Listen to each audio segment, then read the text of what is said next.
ఎన్ శ్రీనివాస్ గారు ఆయన చాలా క్లారిటీ తోటి కాన్ఫిడెంట్గాను లోకేష్ మాట్లాడారు. అంటే చంద్రబాబు నాయుడు గారికి పవన్ కళ్యాణ్ గారికి మధ్య ఒక అంగీకారం స్పష్టంగా కుదిరిపోయింది. ఇవాళ మీరు కానీ మీ సమాజం కానీ లేకపోతే బడుగు బలహీన వర్గాల విసర్జిత సామాజిక వర్గాల సమాజం కానీ నెత్తి నోరు కొట్టుకున్నా అయ్యేదేం లేదు.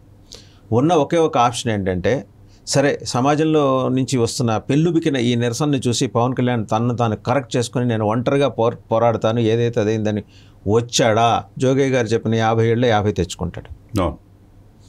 అప్పుడు ఎవరు యాచిస్తారు ఆయన్ని, ఎవరు వస్తారు ఆయన దగ్గరికి, అయ్యా మీరు నాకు మద్దతు ఇవ్వండి అని తెలుగుదేశం వస్తుంది. ఆ ఆప్షన్ ఆయన ఉంచుకొని, ఆ కంఫర్టబుల్ ఆప్షన్ ఆయన ఉంచుకొని, ప్రజల్లో తాను ఎదగటానికి తన పార్టీ ఎదగటానికి ఉన్న ఆప్షన్ ఆయన ఉంచుకొని ఇలా ఈల్డ్ అయిపోవటం అనేది దేనికి సంకేతం?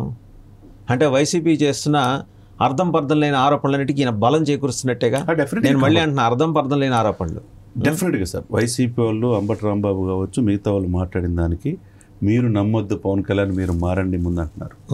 మళ్ళా మిమ్మల్ని ఉపయోగించుకొని కరివేపాకులాగా ఉపయోగించుకుంటారని చెప్పాడు. నిజమే ఉంటున్నా, నిజమే కనపడుతుంది కదా లోకేష్ గారి మాటతో. అంతే కదా సార్. ఇప్పుడు ఇక్కడ ఏంటంటే రాష్ట్రంలో ఇప్పుడున్న పరిణామాల్లో సన్ స్ట్రోక్ అనుకోవాలా, కొద్ది మాటతో కేటీఆర్ గారు అన్న మాటకి అధికారమే కోల్పోయారు.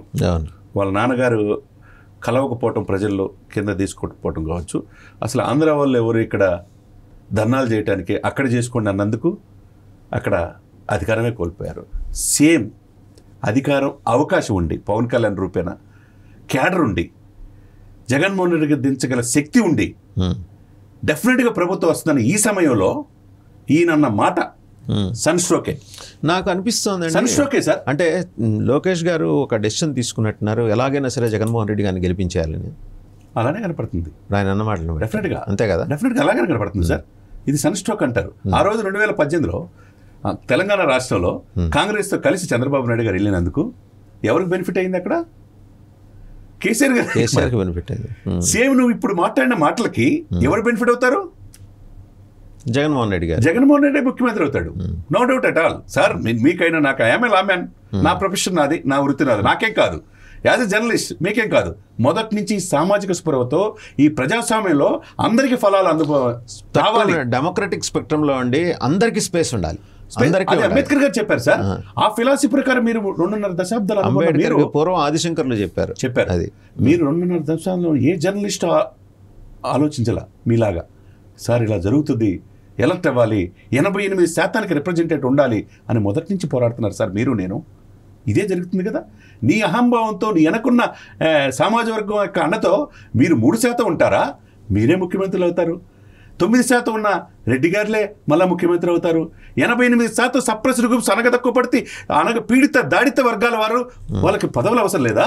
వాళ్ళకి షేర్ అవసరం లేదా? ముఖ్యమంత్రి అవసరం లేదా? అంటే లోకేష్ గారి దృష్టిలో కానీ, ఆ మాటకు వస్తే పవన్ కళ్యాణ్ గారి దృష్టిలో కానీ, వాళ్ళు ఎలాగో they have reached A high spectrum.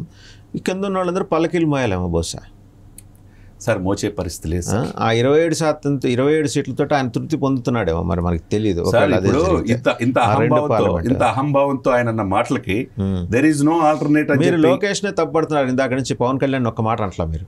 Pawan Kalyan అంటాం కదా సార్. పవన్ కళ్యాణ్ గారు కూడా ఈ సందర్భంగా, మీ స్టూడియో సందర్భంగా తెలియజేస్తుందంటే, 3 రోజుల క్రితం మనం చేసాం ఇదే లాస్ట్ ఛాన్స్ అని, మంచి కోసం చేసాం. సేమ్ మనం చేసిందే కనపడుతుంది ఇక్కడ. ఎలక్ట్ అవ్వమని చెప్పాం, మీరైనా నేనైనా. చెప్పాం. అలా చెబితే ఆయన దృష్టిలో కోవట్లో అయిపోతున్నాం కదా సార్. కోవట్లో మనమే పార్టీలో మెంబర్స్, మనకు ఎవరు సర్టిఫికేట్లు ఇవ్వాల్సిన అవసరం లేదు సార్. మన నీతికి నిజాయితీకి వాసుదేవన్ గారు, మన ఆత్మ సాక్షి తెలుసు. మనకంటూ ఒక సమాజం ఉంటుంది. మనల్ని ఎవరు సర్టిఫికేట్లు ఇవ్వాల్సిన అవసరం లేదు. మనం ఇలా మాట్లాడమంటే మాట్లాడే వాళ్ళం కాదు. సమాజంలో ఏముందో తెలియజేసేవాళ్ళం. మీకు కొసమేరపు ఒకటి చెప్పనా, లోకేష్ గారు అలాగ క్లారిటీని చాలా కాన్ఫిడెంట్ క్లారిటీ ఇచ్చారు కదా. ఆ 27 సీట్లు కూడా తెలుగుదేశం ఎప్పుడు ఓడిపోయి ఒక 35-40 సీట్లు ఉంటాయి, దాంట్లో ఇస్తారు. దీన్ని బట్టి అది ఇచ్చిన ఆశ్చర్యపడాల్సిన అవసరం లేదు. అదే ఇస్తారు. అంత క్లారిటీ వచ్చేసిన తర్వాత దాంట్లో కూడా క్లారిటీ తెచ్చుకోవాలి. లేదా ఆల్రెడీ చెప్పేసి ఉన్నారేమో, మనకు తెలియదు అది. సార్ ఇక్కడ ఒకటే సార్, హరిరామ జోగి గారు పెద్దలు, చాలా విఘ్నులు. ఆయన అంత తేలిగ్గా వదిలిపెట్టడు దీన్ని.